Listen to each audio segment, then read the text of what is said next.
Bulletin का आगाज करें और आपको बताएं कि सानवी तालीमी बोर्ड कराची के तहत इम्तहानात बराए 2023 का आगाज हो गया है। 9वीं 10वीं जमात के इम्तहानात के पहले ही रोज बदनज़मी से तलबा का मुस्तकबिल दाव पर लग गया। रातों रात इम्तहानी मराकिज़ तब्दील होने पर तलबा परेशान हो गए। Chairman matric board Syed Sharaf Ali Shah ने मुख्तलिफ इम्तहानी मराकिज़ का दौरा किया। इस हवाले से मज़ीद तफ़सीलात जान लेते हैं अपने नुमाइंदे सैयद ज़ुबैर राशिद से। ज़ुबैर, बताइएगा कि सुबह से ही हम देख रहे हैं बदनज़मी नज़र आ रही है, अब क्या सूरत हाल है इस वक्त?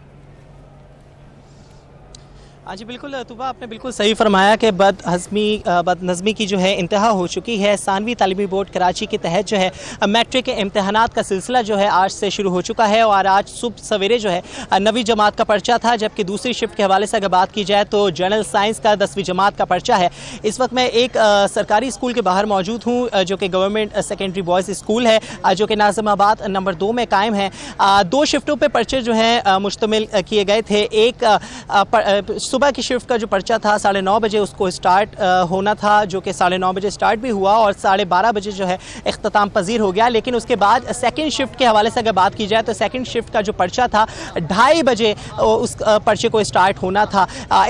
जिस मैं मुकाम पर मौजूद हुई, ये एक इम्तिहानी सेंटर है, तो यहाँ पर जब हम पहुँचे तो तालिब इल्मों का एक जमे गफ़ीर यहाँ पर हमें देखने को नज़र आया और तालिब इल्म इस हवाले से उनको दुश्वारी का सामना था। इस वजह से वो परेशान थे कि उनको चेकिंग के बायस जो है कि कोई चीटिंग मटेरियल जो है बच्चा इम्तिहानी मरकज़ के अंदर ना लेकर जाए या कोई अपने साथ कोई गैजेट जो है मोबाइल एसेसरीज़ जो है अंदर ना लेकर जाए। उस मुनासिबत से बच्चों को जो है यहाँ पर 1-1.5 घंटा जो है कड़कती थड़कती धूप में जो है खड़ा रखा।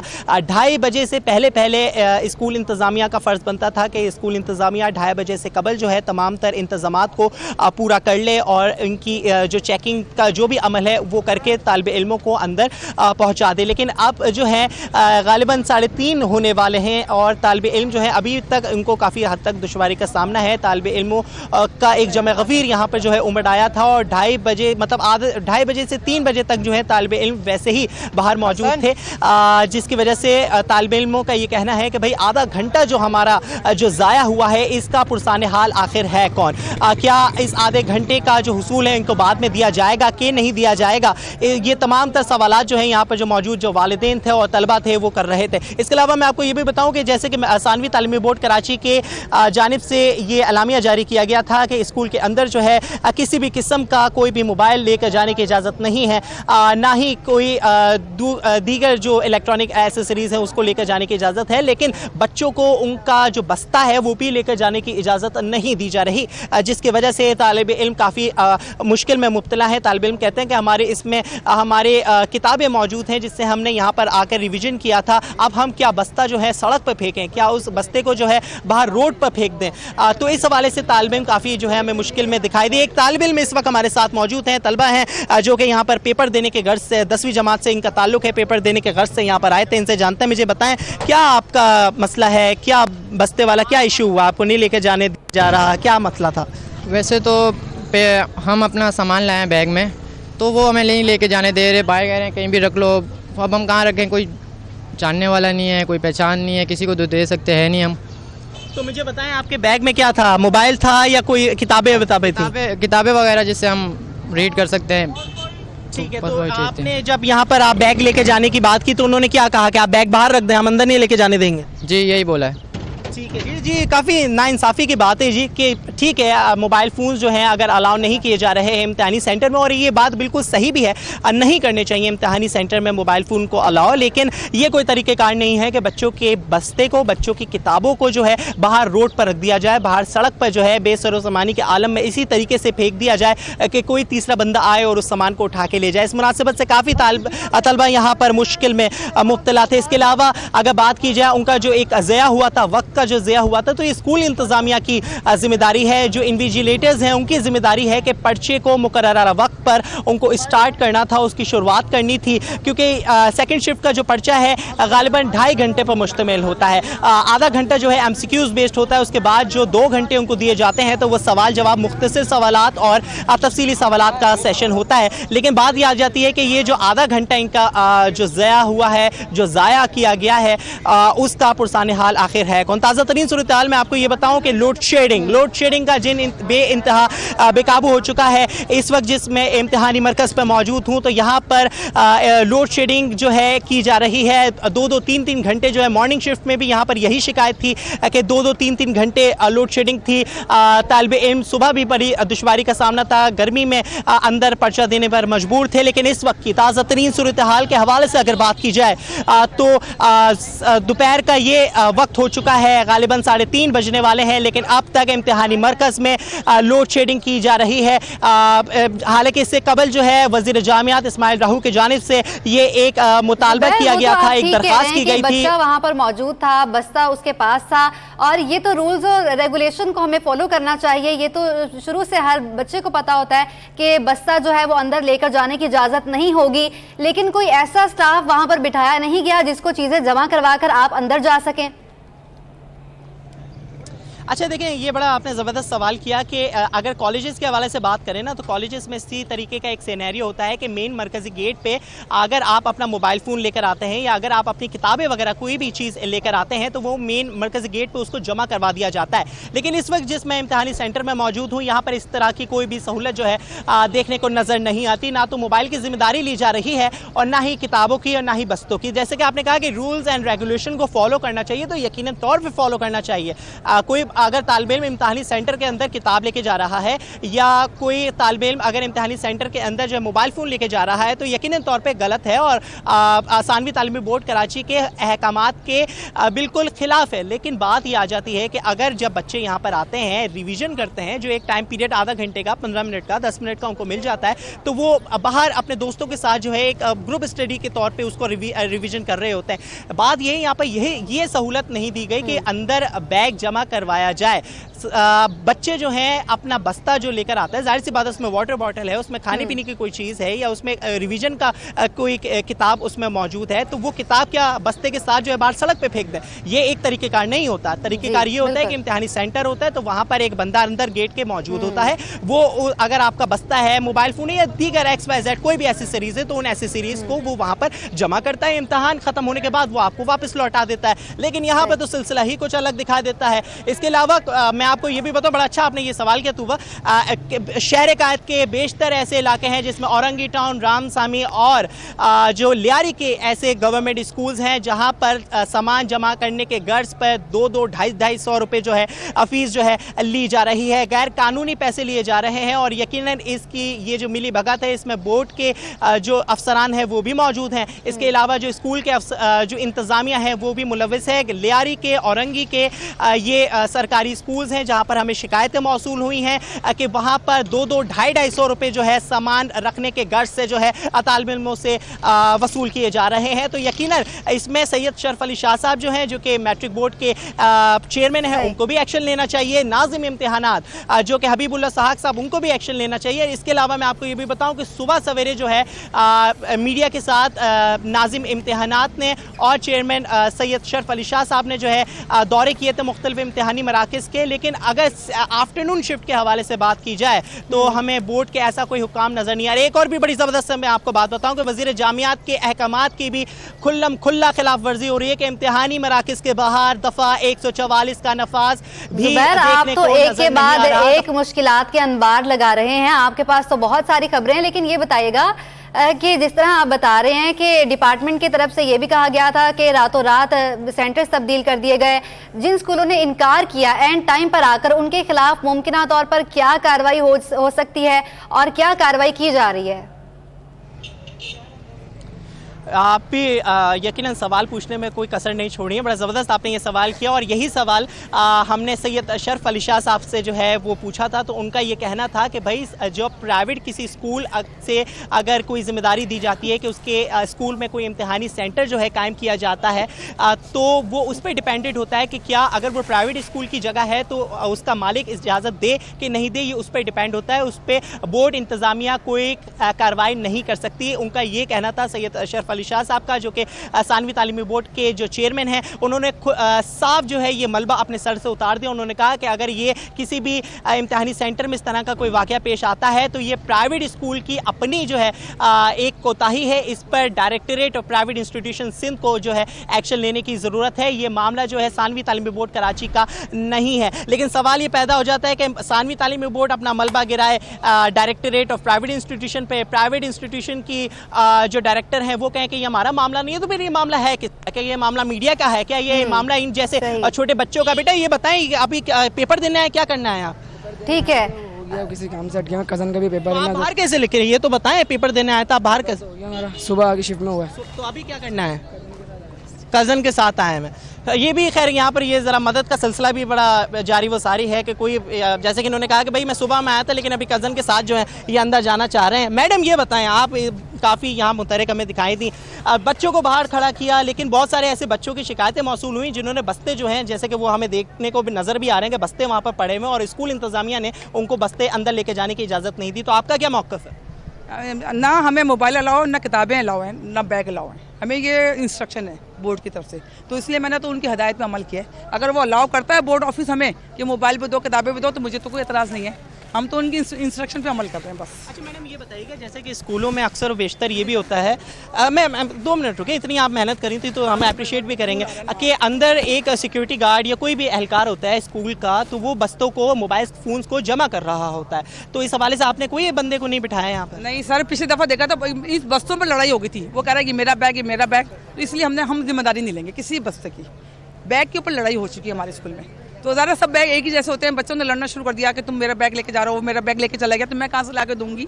इसलिए मैं जिम्मेदारी किसी बच्चों की, ना किताबों की जिम्मेदारी मेरी है, ना उनकी मोबाइल की, ना बैग की। सॉरी मटीरियल के हवाले से बताइएगा, चीटिंग मटीरियल, आपने बहुत सारी किताबें अंदर देखी, तो बच्चे क्या उनको शऊर नहीं है या जी, मैट्रिक इम्तिहान जारी हैं। सानवी तालीमी बोर्ड कराची के तहत दूसरी शिफ्ट में 10वीं जमात का पर्चा शुरू हो चुका है। सैयद जुबैर राशिद हमारे साथ मौजूद है, हमारे नुमाइंदे और तफसीलात से आगाह कर रहे थे, तमाम तर सूरत हाल बता रहे थे हमें। आपका बहुत शुक्रिया। आपको बताएं कि इम्तिहानी मराकज़ पर तलबा को परेशान देखकर वालिदैन भी पहुंचे। वालिदैन मैट्रिक बोर्ड इंतजामिया की बदनज़मी पर सीखपा नजर आए। पेपर शुरू है, बच्चे टेंशन में, बताएं बच्चे क्या पेपर देंगे? मेरी नहीं, 1000 पेरेंट्स परेशान थे इसी तरह। तो ऐसा होना नहीं चाहिए, ये भी सोचनी चाहिए, बोर्ड वालों को भी खास तौर पे सोचना चाहिए, ऐसा नहीं होना चाहिए। अभी भी फ्राइडे के पेपर का नहीं पता कि इस स्कूल में होगा, आई थिंक कि नहीं होगा, तो प्लीज़ इस चीज़ का देखना चाहिए आप लोगों को। बोर्ड वालों से मेरी रिक्वेस्ट यही है। तो सेंटर तो वहाँ से कैंसिल कर दिया, हमें कह दिया कि आप मेजर जलाउद्दीन अब्बासी शहीद हॉस्पिटल में जाएं। हम वहाँ के चले गए, स्कूल था, वहाँ से भी हमें मना कर दिया कि यहाँ के आपके बच्चों का नहीं है, आप जाएं इस्लामिया स्कूल। हम यहाँ पर आए, यहाँ भी हमारे बच्चों का रोल नंबर नहीं था, लेकिन स्कूल इंतजामिया ने हमें यहाँ बिठा दिया कि हम आपके बच्चों का पेपर करवाएंगे। और बहुत लेट पेपर शुरू है, उनका मेहरबानी कि उन्होंने हमें आगे टाइम दिया है, रोका, बच्चों को बिठाया। बहुत परेशानी है और लाइट भी नहीं है यहाँ पर, इतनी परेशानी है, बच्चे गर्मी में परेशान हो गए, बाहर फिर के बहुत परेशान है यहाँ पर। 8 बजे से हम लोग ख्वार हो रहे थे, हमें थोड़ी पता था सेंटर चेंज हो जाएंगे। एक स्कूल, दूसरा स्कूल, ये चौथा स्कूल था जहाँ आके हमें पेपर देने के लिए, वो भी इतनी सोर्स के पीछे से देख रहे हैं, पता नहीं चल रहा। बोर्ड वालों ने जब यहाँ लाके कॉल करी है कि हाँ जी आप अपने बच्चों को बैठाएं, जब स्कूल वालों ने भी हमें लिया। कि इलेक्ट्रिक को चाहिए कि बोर्ड के दिनों में बच्चों के लिए लाइट ज़रूर करें, क्योंकि बच्चे पढ़ने से कासिर हो जाते हैं कि लाइट नहीं होती।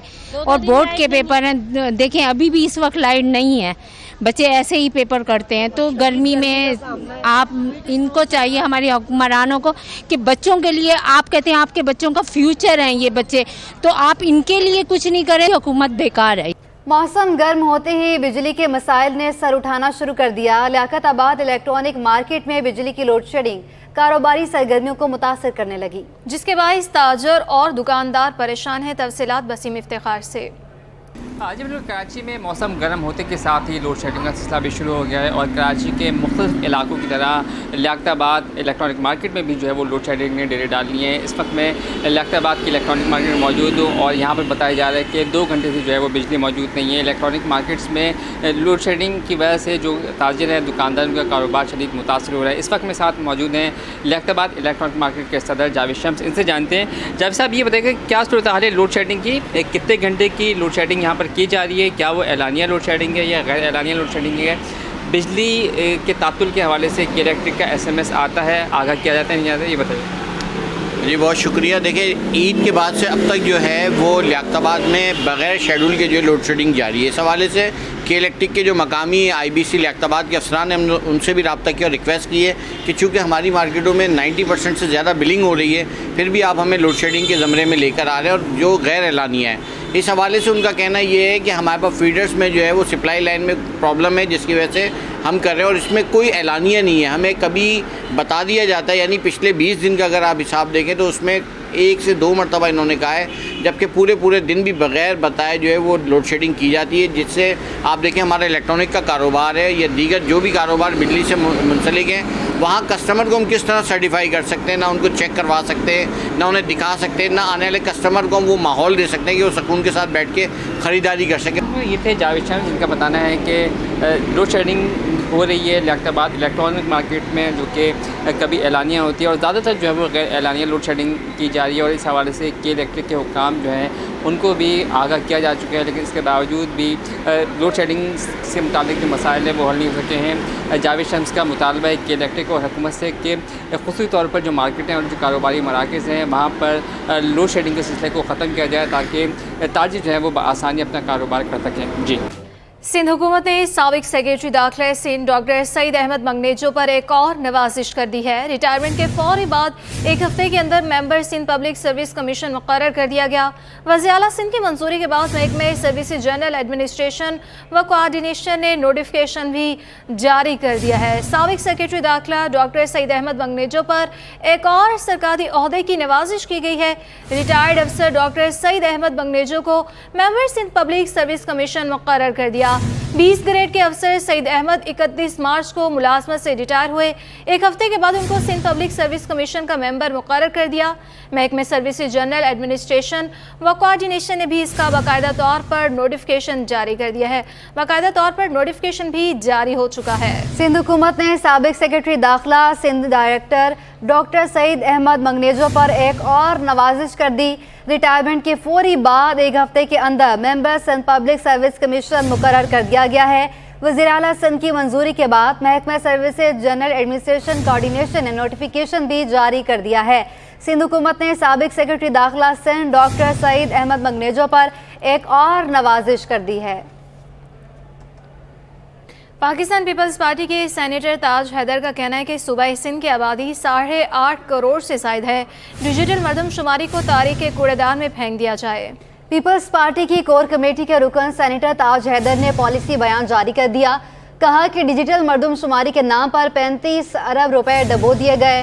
सिंध में बड़ी आबादी को शुमार नहीं किया गया। इदारा शुमारियात की जानिब से सिंध की आबादी को शुमार ना करना हैरतनाक है। नई मरदमशुमारी के नताइज 2017 से ज़्यादा मुतनाज़े हैं। ताज हैदर ने कहा कि इदारा शुमारियात के मुताबिक 43,838 ब्लॉक्स हैं। हर ब्लॉक में 250 घर लाजमी होते हैं। शहरी जमातों को सोचना चाहिए, देहात की तरक्की के बगैर शहर कैसे तरक्की करेगा।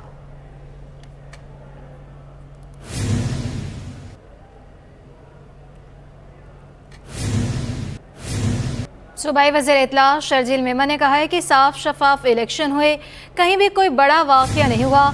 सिंध भर में पीपल्स पार्टी ने अच्छी कामयाबी हासिल की। कराची के अवाम ने पीपल्स पार्टी पर एतमाद किया। कराची में सेहत की बेहतरीन सहूलियात हैं। हुए उसमें अल्हम्दुलिल्लाह साफ और शफाफ इलेक्शन हुए। कहीं पे भी कोई खुदा न खास्ता कोई बहुत बड़ा क्लैश या कोई जानी नुकसान या कोई बहुत बड़ी कोई कैजुअल्टी इस तरह की कोई चीज़ नहीं हुई। कानून नाफिज करने वाले इदारे तमाम तर मौजूद थे। जहाँ पे इक्का दुक्का छोटे मामूली वाक़यात हो रहे थे वहाँ पे मुकम्मल तौर पर उनको सपोर्ट किया जा रहा था। और आपने देखा कि कल की इलेक्शन में अल्हम्दुलिल्लाह पाकिस्तान पीपल्स पार्टी ने सिंध भर में एक अच्छी कामयाबी हासिल की और सिंध की आवाम ने पाकिस्तान पीपल्स पार्टी की लीडरशिप मोहतरम बिलावल भुट्टो ज़रदारी साहब, प्रेसिडेंट आसिफ अली ज़रदारी साहब और जो सिंध हुकूमत है उस पर मैं समझता हूँ कि एक एतमाद का इज़हार किया। जमात इस्लामी के कराची के अमीर की प्रेस कॉन्फ्रेंस किस दोस्त ने सुनी थी? या आपने तो किसी दोस्त ने कवर की थी? नहीं की थी? आपने की थी? हफीज साहब आपने की थी? नहीं की थी? आपकी बीट दूसरी। अच्छा अब हुआ क्या? 3 बजे जो उन्होंने प्रेस कॉन्फ्रेंस की है जमात इस्लामी के अमीर साहब ने, उन्होंने कहा कि अवाम निकलें बाहर, बराए मेहरबानी जमात इस्लामी को वोट दें, घरों से निकलो बाहर। मैं सबसे अपील करता हूँ घर से निकलो, लोग टर्न आउट कम आ रहा है, बराए मेहरबानी निकलें।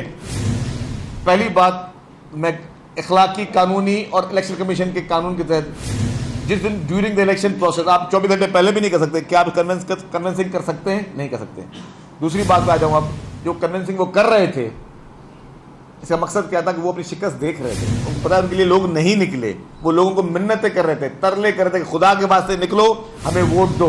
उनको वोट नहीं पड़ रहा था, उनको अपनी शिकस्त नजर आ रही थी, उनको पता था कि लोग अब इस तरह के आपके जाली झांसों में नहीं आएंगे। आपने पहले बहुत ज़्यादा करोड़ों अरबों रुपए लगा दिए सोशल मीडिया की कैंपेनों पर, आपने बहुत कराची को सजावट कर ली। यही सजावट काश आप कराची की सफाई के लिए करते जब हम सब निकल रहे थे। यही पैसे जो आपने अपनी पब्लिसिटी पे जमात इस्लामी ने खर्च किए वो कराची के लोगों की बहबूद पे करते। वही पैसे जो आपने टीवी पे, सोशल मीडिया पे, जगह जगह आपने स्पेंड किए, लेकिन वो आपने क्यों स्पेंड किए? अपने आप को जितवाने के, उस इक़्तिदार के लिए।